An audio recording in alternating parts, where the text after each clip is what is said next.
देहरादून में जिला प्रशासन की पहल और रीप परियोजना के सहयोग से संचालित हिमालयन भोजनालय ग्रामीण महिलाओं के लिए रोजगार और आत्मनिर्भरता का सशक्त माध्यम बनकर उभरा है। इस पहल से महिलाओं की आय बढ़ने के साथ साथ उत्तराखंड के पारंपरिक व्यंजनों और स्थानीय उत्पादों को भी नई पहचान मिल रही है। जिले के विभिन्न विकास खंडों में वर्तमान में 10 हिमालयन फूड वैन संचालित की जा रही है। इन भोजनालयों का संचालन स्वयं सहायता समूहों की महिलाएं कर रही हैं। यहाँ पर्यटकों और यात्रियों को मंडुवा, झंगोरा, पहाड़ी दालों से बने पारंपरिक व्यंजन परोसे जा रहे हैं। इसके साथ ही हरा नमक, अचार और अन्य स्थानीय उत्पादों की भी बिक्री की जा रही है। चारधाम यात्रा मार्ग पर इन भोजनालयों को यात्रियों और श्रद्धालुओं का अच्छा प्रतिसाद मिल रहा है। पर्यटक स्थानीय स्वाद का आनंद लेने के साथ उत्तराखंड के पारंपरिक उत्पाद भी खरीद रहे हैं। इससे स्वयं सहायता समूहों से जुड़ी महिलाओं की आमदनी में लगातार बढ़ोतरी हो रही है और वे आर्थिक रूप से सशक्त बन रही हैं।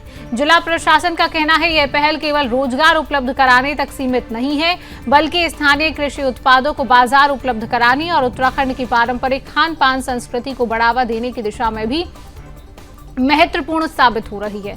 प्रशासन ने बताया कि इस योजना का विस्तार करते हुए जल्द ही चक्राता के हनौल क्षेत्र में एक नया हिमालयन भोजनालय शुरू किया जाएगा। इससे और अधिक ग्रामीण महिलाओं को स्वरोजगार के अवसर मिलेंगे। स्थानीय उत्पादों और पारंपरिक व्यंजनों को व्यापक स्तर पर पहचान मिलेगी।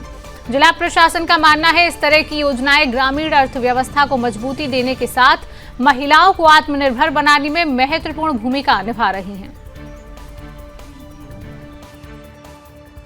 हम माननीय मुख्यमंत्री के निर्देशानुसार जो भी हमारी महिला एसएचजी ग्रुप्स हैं उनको जितना उनकी हम आय में वृद्धि कर लें उसके लिए हम विभिन्न योजनाएं चला रहे हैं। तो उसी क्रम में हमारी जो रीप परियोजना है जिसका नाम ग्रामोत्थान है, तो उसके अंदर वेसाइड ईटरीज के कॉन्सेप्ट हमने लाया था, शासन द्वारा हमें बताया गया था। तो उसके क्रम में हमने बहुत सारे एसएचजीज चूज़ करे हैं। एटलीस्ट 10 एसएचजीज हमारी डिफरेंट ब्लॉक्स में चल रही हैं जो वेसाइड ईटरीज का काम कर रही हैं और ये आधुनिक रूप में हमने ये वेसाइड ईटरीज डेवलप करी है, सबको अवेलेबल कराई है और इसमें सभी लोग अपना जो प्रोडक्ट्स हैं वो भी रख रहे हैं और अपना जो फूड का बिज़नेस है लोकल लेवल पे जो पहाड़ी फूड है वो उसका बिज़नेस भी कर रहे हैं और यात्रा रूट पे बहुत ही अच्छा चल रहा है। रीप परियोजना के अंतर्गत हमारा सीबीओ लेवल एंटरप्राइज के अंतर्गत एक कैटेगरी है वेसाइड ईटरी की, जिसमें हम 10 लाख रुपए महिलाओं को या सीएलएफ को प्रोवाइड कराते हैं और उससे वो अपना एक वैन टाइप का या फिर एक परमानेंट फूड स्टॉल टाइप का उससे वो स्थापित कर रहे हैं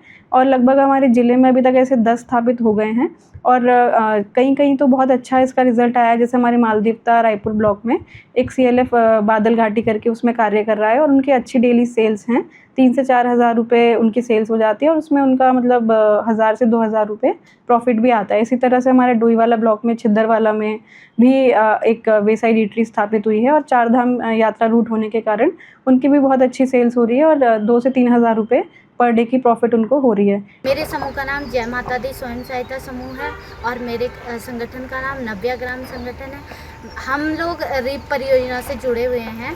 तो रीप परियोजना ने ये हमें हिमालय रसोई करके है, पहाड़ी रसोई, इसे मेरी भाषा में पहाड़ी रसोई बोलते हैं।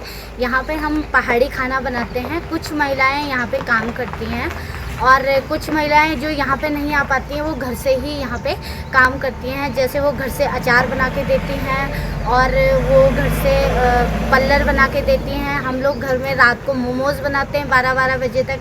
यहाँ पे हम भड्डू की दाल बनाते हैं, कड़ी, कापली, हरा साग, ये सब बनाते हैं।